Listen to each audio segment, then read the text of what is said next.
आज हम Elon Musk की जो कोटेशंस हैं उसकी डेप्थ में चलेंगे और समझने की कोशिश करेंगे उनकी थॉट प्रोसेस क्या है। तो जो सबसे पहला कोट है वो है, the first step is to establish that something is possible, then probability will occur. मतलब लाइफ में कुछ भी करने का जो सबसे पहला स्टेप है वो है कि पहले हमको अपने माइंड में इस बात को एस्टैब्लिश करना होगा, यानी कि अपने माइंड में इस बात को एक्सेप्ट करना होगा कि जो हम करने वाले हैं वो पॉसिबल है। अगर पहले ही हमको डाउट है कि वो पॉसिबल भी है या नहीं है, तो उसके बाद हम कुछ भी कर लें उसका कोई फायदा नहीं है, वहां पे रिजल्ट नेगेटिव ही आएगा, यानी रिजल्ट सही आ ही नहीं सकता। फॉर एग्जाम्पल, आप एक ऐसे बैकग्राउंड से हो जहां पर ज्यादा कुछ किसी ने अचीव नहीं किया है, या एक ऐसे बैकग्राउंड से हो जहां पर के जो आपके जो दोनों पेरेंट्स हैं उन्होंने सिर्फ जॉब करी है, कभी बिजनेस नहीं किया है। तो जैसे ही आप अपने बेस पर कोई बिजनेस करने के बारे में सोचोगे भी तो सब डरने लग जाएंगे। सब आकर के आपको क्या कहेंगे कि नहीं नहीं बहुत मुश्किल है, नहीं हो सकता, नहीं हो सकता, नहीं हो सकता, पॉसिबल ही नहीं है। तो वो कह रहे हैं पॉसिबल नहीं है, वो प्रॉब्लम नहीं है। पहले आपके खुद के माइंड में आना चाहिए कि ये पॉसिबल है, तब अगर आप बिजनेस करो तो वो बिजनेस करने का कोई फायदा है। अगर आपके खुद के भी माइंड में डाउट है कि पता नहीं ये हो भी पाएगा या नहीं हो पाएगा, तो फिर आपके फेलियर के चांसेस बहुत ज्यादा है। वंस यू अंडरस्टैंड कि ठीक है अभी तक किसी ने नहीं किया है, अभी तक नहीं हुआ है, पास्ट में नहीं हुआ है, लेकिन इसका मतलब ये नहीं है कि फ्यूचर में भी नहीं हो सकता है। मुश्किल हो सकता है लेकिन पॉसिबल तो है। हो सकता है बहुत ही मुश्किल हो वो करना, क्योंकि जो बंदा जो बिजनेस बैकग्राउंड से है उसको तो पूरा पीछे से सपोर्ट मिलने वाला है, उनके पास में नॉलेज भी है, एक्सपीरियंस भी है, पैसा भी है। इस बंदे के पास में ना तो नॉलेज है, ना एक्सपीरियंस है, ना पैसा है, ना सपोर्ट है घर वालों का। तो इसका मतलब क्या है कि इसको मुश्किलें उससे 1000 गुना ज्यादा आने वाली है। लेकिन अगर वो एक्चुअल में करना चाहता है तो पहले उसके माइंड में ये थॉट प्लांट होना बहुत जरूरी है कि पॉसिबल है। Then there is a probability कि हो सकता है वो सक्सेसफुल हो जाए। बिल्कुल इस तरीके से है कि अगर हम अपने घर से ये सोच करके निकलेंगे कि कहीं मेरा एक्सीडेंट ना हो जाए, एक्सीडेंट ना हो जाए, एक्सीडेंट ना हो जाए, पता नहीं मैं वहां पहुंच भी पाऊंगा या नहीं, तो पक्का उसका एक्सीडेंट होगा, क्योंकि वो बहुत डरा हुआ है। तो डर करके चलाएगा तो काम काम करके चलाएगा, तो नहीं भी एक्सीडेंट होना होगा तो हो जाएगा। तो वो 1 से लाख वहां पे नहीं पहुंच सकता। बट उसके माइंड में अगर ये क्लियर है कि नहीं नहीं कोई बहुत बड़ी बात नहीं है, वहां मैं पहुंच सकता हूं। हाँ, हो सकता है रास्ते में बहुत प्रॉब्लम्स आएंगी, ट्रैफिक जैम होगा, ये होगा, वो होगा, हो सकता है मेरे से जल्दी कुछ लोग पहुंच जाए, मैं थोड़ा लेट पहुंच जाऊं, लेकिन मैं पहुंच सकता हूं। वंस दैट इज क्लियर, अब अगर वो ड्राइव करे तो उसमें एटलीस्ट एक कॉन्फिडेंस होगा, और कोई प्रॉब्लम आई तो और अच्छे से कॉन्फिडेंस से उसको फेस कर पाएगा। तो जब भी आपको कुछ ऐसा करना है जो पास्ट में नहीं हुआ है, दैट कुड बी एनीथिंग, छोटे से छोटा, बड़े से बड़ा, तो सबसे पहले माइंड में इसको एक्सेप्ट करना पड़ेगा कि it is possible. Then probability will occur. अब इसका क्या मतलब है? मतलब अगर आपने अपने माइंड में एस्टैब्लिश कर भी लिया है कि ये पॉसिबल है, क्या इसका मतलब ये है कि आपको उसमें सक्सेस मिलनी ही मिलनी है? नहीं। चाहे कोई भी काम हो, छोटे से छोटा या बड़े से बड़ा, वहां पर प्रोबेबिलिटी काम करती है। We can't be 100% sure under any circumstances in anything. एक प्रोबेबिलिटी ऑफ फेलियर हमेशा रहता ही रहता है। मान लो कोई मशीनरी है, उसको ऑपरेट करने का एक तरीका है, उसकी एक मैनुअल है, और उसको उसी तरीके से ऑपरेट कर रहे हो जैसा कि बताया हुआ है, तब जो आपकी सक्सेस की प्रोबेबिलिटी है that could be 99.99%। It can't be 100%, क्योंकि हो सकता है मशीन बंद पड़ जाए किसी और रीजन से। बट वो प्रोबेबिलिटी भी तभी काम करती है जब आपके माइंड में एस्टैब्लिश हो चुका हो कि इट इज पॉसिबल, मैं इस मशीन को ऑपरेट कर सकता हूं। जैसे इसका सबसे अच्छा एग्जाम्पल इंडिया में हम अपने घरों में देखेंगे। जैसे कोई भी ऐसा गैजेट होता है जो थोड़ा सा भी कॉम्प्लिकेटेड होता है, कोई नया स्मार्टफोन आया है या कोई नए फीचर्स आए हैं, तो जो एक पर्टिकुलर एज पे लोग हैं, 50 साल, 60 साल, 70 साल, वो कैसे घबरा जाते हैं उसको देख करके। और जो छोटे बच्चे होते हैं वो कितनी जल्दी सीख लेते हैं। क्यों? क्योंकि उनके दिमाग में ये थॉट नहीं है कि ये इम्पॉसिबल है। इनफैक्ट अगर ध्यान से इस कोटेशन को ऑब्जर्व करोगे तो इसकी भी जरूरत सिर्फ तब है जब हमारे दिमाग में ये बैठा हो कि ये इम्पॉसिबल है, नहीं तो इस थॉट की भी जरूरत नहीं है कि ये पॉसिबल है। एक बच्चे के माइंड में तो ये बैठा ही नहीं है कि ये काम करना इम्पॉसिबल है, तो उसके लिए सब कुछ पॉसिबल है। बट जो बड़े हैं उनके माइंड में क्या बैठा हुआ है? मेरे लिए बड़ा मुश्किल है, अरे भाई मुझे ये सब समझ नहीं आता है। तो उनके माइंड में इम्पॉसिबल बैठा हुआ है, तो उनके माइंड में एस्टैब्लिश करना पहले जरूरी है कि भैया आपकी एज ज्यादा है, आपके पास में एक्सपीरियंस ज्यादा है, आपके पास में दिमाग उस बच्चे से ज्यादा है, तो आप क्यों नहीं कर सकते अगर वो बच्चा कर सकता है तो उसके माइंड में एस्टैब्लिश करना पड़ेगा कि ये पॉसिबल है। बच्चे के माइंड में एस्टैब्लिश करने की जरूरत ही नहीं है। बच्चे को आप कहोगे कि पॉसिबल है इसे आपको ऑपरेट करना, वो कहेगा क्या बोल रहे हो, कह रहे मेरे लिए तो वैसे ही सब कुछ खेल है। कहते मैंने कहा कब कि इम्पॉसिबल है, तो मुझे आप क्यों कह रहे हो कि ये पॉसिबल है? समझ गए ना ये आसान वर्ड की जरूरत कहां पर है? जिसके दिमाग में बैठा हो कि ये मुश्किल है, जिसके लिए वैसे ही सब कुछ आसान है, उसको इस वर्ड की जरूरत तक नहीं है कि ये आसान है. Next quote is, I think it is possible for ordinary people to choose to be extraordinary. इसमें जो वर्ड है ना जिस पे ध्यान देना है वो है चूज. मतलब क्या कहा जा रहा है दूसरे वे में, कि हर वो इंसान जिसको हम एक्स्ट्रा ऑर्डिनरी बोलते हैं, जिसने भी कुछ एक्स्ट्रा ऑर्डिनरी अचीव किया है, होते सारे ऑर्डिनरी हैं. उनकी क्या 4 आंखें होती हैं, 4 कान होते हैं, 8 हाथ होते हैं, 10 पैर होते हैं, दिखने में और हर तरीके से वो बिल्कुल एक नॉर्मल इंसान के जैसे होते हैं, बिल्कुल ऑर्डिनरी होते हैं. फर्क क्या है ऑर्डिनरी और एक्स्ट्रा ऑर्डिनरी में? चॉइस का फर्क है. To achieve something extraordinary in life is not a matter of luck, is not a matter of some extraordinary inherent or inborn quality. It is a matter of choice. We can choose to be extraordinary or we can choose to be ordinary. Extraordinary लोग जो करते हैं, कब करते हैं? Life में एक बार या हर रोज, लाइफ के हर मोमेंट में जो वो करते हैं, जिस तरह से वो चॉइसेस लेते हैं, चाहे वो बहुत छोटा सा डिसीजन हो, सुबह जल्दी उठने का. इनफैक्ट ऐसे बहुत सारे सर्वेज हुए हैं जहां पर ये देखा गया है कि जिन भी लोगों ने कुछ एक्स्ट्राऑर्डिनरी लाइफ में अचीव किया है वो सुबह जल्दी उठते हैं. तो अगर आप भी सुबह जल्दी उठते हैं, इसका मतलब ये नहीं कि आप एक्स्ट्रा ऑर्डिनरी हो जाओगे, क्योंकि एक्स्ट्रा ऑर्डिनरी होने के लिए और भी 100 काम करने पड़ेंगे. लेकिन उन 100 में से एक क्या है? सुबह जल्दी उठना. सुबह जल्दी उठ करके अपने दिन को प्लान करना, ये देखना कि इस दिन को मैं मीनिंगफुल कैसे बनाऊं, कि आज मैं क्या अलग करने वाला हूं, या आज के दिन को प्रोडक्टिव कैसे बनाऊं. If you choose to wake up early in the morning, क्यों? क्योंकि वो करना सही है, तो ये आपको ऑर्डिनरी से थोड़ा सा एक्स्ट्रा ऑर्डिनरी बना देता है. और थोड़ा थोड़ा करके बंदा ज्यादा एक्स्ट्रा ऑर्डिनरी होता चला जाता है. 90% से ज्यादा लोग क्या करते हैं, वो वेट करते हैं एक ऐसे मोमेंट का जब अंदर से एक फीलिंग आए एक काम को करने की, तब मैं वो काम को करूंगा. और मजे की बात क्या है, वो फीलिंग कभी नहीं आती. सही काम करने की फीलिंग कब आती है? कभी आती है.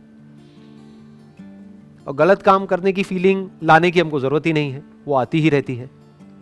अच्छा हेल्दी खाने की कभी फीलिंग आ सकती है अंदर से, या टेस्टी खाने की फीलिंग आएगी, चाहे वो अनहेल्दी भी हो. एक्सरसाइज करने की क्या कभी किसी के अंदर फीलिंग आ सकती है? नहीं आती है. तो अगर फीलिंग नहीं भी आ रही है, तब भी अगर वो बंदा चूज करता है कि मुझे एक्सरसाइज करना है, इसलिए नहीं कि मेरे को बड़ा मजा आ रहा है एक्सरसाइज करने में, इसलिए कि वो तो करना ही है. That is a matter of choice. अब ये चॉइस किसके बेसिस पे होती है? 2 बेसिस पे हो सकती है. एक, जो आपकी फीलिंग्स है, इमोशंस है, उसके बेस पे, जो आपको आगे नहीं बढ़ने देगा, किसी हालत में आपको आपके कंफर्ट जोन से बाहर नहीं निकलने देगा. दूसरा हो सकता है आपकी विल पावर के बेस पे. मतलब अगर दूसरे वे में बोला जाए कि अगर आप लाइफ में एक्चुअल में एक्स्ट्राऑर्डिनरी बनना चाहते हो या कुछ एक्स्ट्राऑर्डिनरी करना चाहते हो, तो आपकी विल पावर बहुत स्ट्रांग होनी चाहिए. इच्छा शक्ति, कि मेरी फीलिंग्स ये कह रही है मत कर, लेकिन मेरी इच्छा है इसको करने की. तो उस इच्छा में इतनी शक्ति होनी चाहिए कि वो हावी हो जाए आपकी सारे के सारे डर के ऊपर, कि उस डर के बावजूद भी आप वो कर पाओ. अब ये इच्छा शक्ति क्या है? It is a matter of choice. आपके ऊपर है, आप अपनी इच्छा को कितनी शक्ति दे सकते हो. ये भी तो एक चॉइस ही है ना, कि आपकी इच्छा में कितनी शक्ति है. अपने आप में किसी की इच्छा में कोई शक्ति नहीं होती है, पर जो भी आप करना चाहते हो, जो भी आपका डिजायर है, अगर उसको आप स्ट्रांग करते चले जाओ, करते चले जाओ, करते चले जाओ, करते चले जाओ, यानी कि अगर आपका डिजायर स्ट्रांग है आपकी फीलिंग से, तो आप उस काम को कर जाओगे. तब आप कुछ ऐसे डिसीजंस ले सकते हो कि आगे जाकर के कुछ एक्स्ट्राऑर्डिनरी कर सकते हो. Next quote is, when something is important enough you do it even if the odds are not in your favour. जब कोई काम करना बहुत ही जरूरी होता है, तब आप वो काम करते हो. यहां ये नहीं कहा जा रहा कि तब आपको वो काम करना चाहिए, ये कहा जा रहा है कि यू डू इट, तब आप वो काम कर देते हो, even if the odds are not in your favour. मतलब कि आपको पता है कि आपके सक्सेसफुल होने के चांसेस बहुत कम है उसके अंदर, फिर भी आप वो काम करते हो, फिर भी आप रिस्क लेते हो. मतलब आपको पता है कि उसमें बहुत रिस्क है, फिर भी आप करते हो. कब करते हो? जब आपको पता होता है कि समथिंग इज इंपॉर्टेंट इनफ, कि करना बहुत ही जरूरी है. फॉर एग्जाम्पल, आप किसी जंगल में खो गए हो और प्यास से तड़प रहे हो, तो वहां पर क्या करोगे? वहां पर बैठ करके एक्सक्यूजेस दोगे कि यहां पे पानी नहीं है? क्या करोगे वहां पर? किसी भी तरह से पानी को ढूंढने की कोशिश करोगे, जबकि चांसेस बहुत कम है कि आपको पानी मिल पाएगा वहां पर. क्योंकि आप जंगल में खो चुके हो, आपको रास्ता नहीं पता है, लेकिन फिर भी मरते दम तक कोशिश करते रहोगे। क्यों? क्योंकि प्यास बहुत बड़ी है। क्यों? क्योंकि प्यास एक्चुअल में है, रियल है, कोई इमेजिनरी नहीं है। दोनों में बड़ा फर्क होता है। जैसे ज्यादातर मेरे सेशंस में एक क्वेश्चन है जो बड़ा कॉमन है। लोग पूछते हैं कि सर जब आपकी वीडियो देखते हैं तो बड़े चार्ज अप हो जाते हैं, मोटिवेट हो जाते हैं, बाद में बैक टू नॉर्मल लाइफ। ऐसा क्यों होता है? ऐसा इसलिए होता है क्योंकि तुम्हारे अंदर प्यास ही नहीं है। कड़वा है लेकिन सच है। तुम्हें कुछ एक्चुअल में करने की जरूरत ही नहीं है। तुम्हें बैठे बैठे तुम्हारे माँ बाप खिला रहे हैं, इसलिए वो मोटिवेशन टेम्पररी है। एक्चुअल में आपके अंदर से डिजायर नहीं आ रहा है, एक्चुअल में कोई जरूरत नहीं है, बस मेरी वीडियो देखिए और चार्ज अप हो गए। टेम्पररी है, कुछ देर के लिए हो गए, एक्चुअल में तो प्यास है ही नहीं। तो वही यहां पे कहा जा रहा है, when something is important enough, कि जब कोई काम करना बहुत जरूरी होता है, बहुत मतलब बहुत जरूरी होता है, मतलब डू और डाई वाली सिचुएशन होती है, तब आप वो काम करते हो बावजूद इसके कि आपको पता है कि मेरे सक्सेसफुल होने के चांसेस बहुत कम है, फिर भी आप अपनी कोशिश में कोई कमी नहीं छोड़ते हो। अगर इस कोट के कॉन्टेक्स्ट को हम समझने की कोशिश करेंगे ना, तो हमको इलॉन मस्क का जो भी बैकग्राउंड है उसको समझना पड़ेगा कि उन्होंने एग्जैक्टली क्या किया, कैसे कैसे काम करे।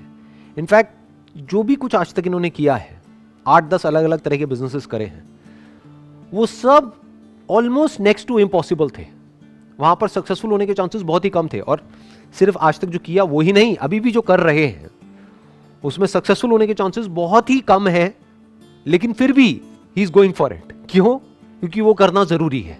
किसके लिए जरूरी है? इलॉन मस्क के लिए, खुद के लिए जरूरी नहीं है, क्योंकि he is already a billionaire. Humanity के लिए जरूरी है। फॉर एग्जांपल इलेक्ट्रिक कार्स या फिर एनर्जी एफिशिएंट कार्स, ये बनानी बहुत जरूरी है ताकि पोल्यूशन कम हो, ताकि ग्लोबल वार्मिंग का हम सोल्यूशन निकाल सके। तो ये करना जरूरी है। तो अब ये करने के लिए चाहे कितनी भी मुश्किलें आ जाए, कितने भी फेलियर्स आ जाए, कितनी भी प्रॉब्लम्स आ जाए, करना है तो करना है। इनफैक्ट जो भी उन्होंने आज तक लाइफ में किया है, हर एक फील्ड के अंदर बिल्कुल एक ब्रेकिंग पॉइंट तक पहुंचे हैं वो। यानी कि पहली बार जब वो कार बनाई तो सोचा था कि कॉस्ट आएगी अराउंड $50,000 के आसपास में, कॉस्ट आई $1,00,000। फिर दूसरी बार बनाई, फिर कॉस्ट थोड़ी कम हुई, फिर कम हुई, फिर कम हुई, फिर कम हुई, फाइनली जाकर के उनको सक्सेस मिली। और अब जाकर के उनकी कार्स बिकनी शुरू हुई है पिछले कुछ सालों से। जहां सारे लोग बोल रहे थे कि नहीं, कुछ नहीं हो पाएगा, नहीं कर पाएगा, नहीं कर पाएगा, नहीं हो पाएगा, then also he did it. और एक बार नहीं, दो बार नहीं, अलग अलग फील्ड्स में कई बार इन्होंने ऐसे ऐसे काम करे हैं जो करना ऑलमोस्ट नेक्स्ट टू इम्पॉसिबल था, फिर भी किया। क्यों? क्योंकि वो करना जरूरी था। तो 3 चीजें हैं जो यहां पर हमको आगे लाइफ में ले जा सकती हैं। पहला, या तो आपकी एक्चुअल में कोई नीड हो, वो नीड आपको भगाएगी, वो नीड आपसे ऐसे ऐसे काम करवाएगी। जैसे मैंने अभी जंगल वाला एग्जांपल दिया था कि जहां पे एक्चुअल में प्यास है, तो अब उसके लिए आप किसी भी हद तक जा सकते हो, कुछ भी कर सकते हो। तो या तो एक्चुअल में नीड हो, या फिर अपनी लाइफ के अंदर ही आपको कोई ऐसा मीनिंग मिल गया है, कोई ऐसा पर्पस मिल गया है, कोई जीने की ऐसी वजह मिल गई है जो आपको भगा रही है। या फिर अगर आप इस लेवल से भी आगे आ गए हो, तो अब आपको क्या चाहिए? आपको एक ऐसा मीनिंग चाहिए जो हो सकता है आपके लिए मीनिंगफुल ना हो, लेकिन सबके लिए मीनिंगफुल हो। तो वहां से आपको एनर्जी मिल जाएगी कोई भी काम करने की। फॉर एग्जाम्पल, ये जो अभी मैं सेशंस कर रहा हूं, इसके पीछे क्या मोटिव है, किस लिए कर रहा हूं? क्या इससे मुझे कुछ मिलने वाला है financially? Nothing, nothing at all. बल्कि जाने ही वाला है, टाइम जाने वाला है, एंड टाइम इज मनी। तो क्यों मैं अपना टाइम इन्वेस्ट कर रहा हूं इन सेशंस को करने में? किस लिए? क्या वजह है? क्योंकि ये करना जरूरी है। वही जो इस कोटेशन में लिखा हुआ है, When something is important enough, क्योंकि ये करना जरूरी है। किसके लिए जरूरी है? मेरे लिए नहीं है। मुझे तो जो करना था लाइफ में वो मैं कर चुका हूं। किसके लिए जरूरी है? जो आने वाली जनरेशन है उसके लिए जरूरी है। जो उनकी थॉट प्रोसेस है उसको एक सही डायरेक्शन दी जाए, ये जरूरी है। हो सकता है मैं इसमें सक्सेसफुल नहीं हो पाऊंगा, क्योंकि चारों तरफ नेगेटिविटी बहुत ही ज्यादा है, लेकिन फिर भी क्योंकि ये करना जरूरी है तो इसको करना है तो करना ही है। As simple as that. जब कोई काम करना बहुत जरूरी होता है तो ये नहीं सोचा जाता है कि मेरे करने से क्या होगा, करना है तो करना है। ये थॉट वहां पर चल रहा होता है, यहां से एनर्जी मिलती है, फिर वो एनर्जी पूरे फ्लो के साथ में बाहर आती है। और जब इतनी ज्यादा एनर्जी के साथ में हम कोई भी काम करते हैं तो उसमें सक्सेस मिलती ही मिलती है, फिर वो काम एक अलग लेवल पे चला जाता है।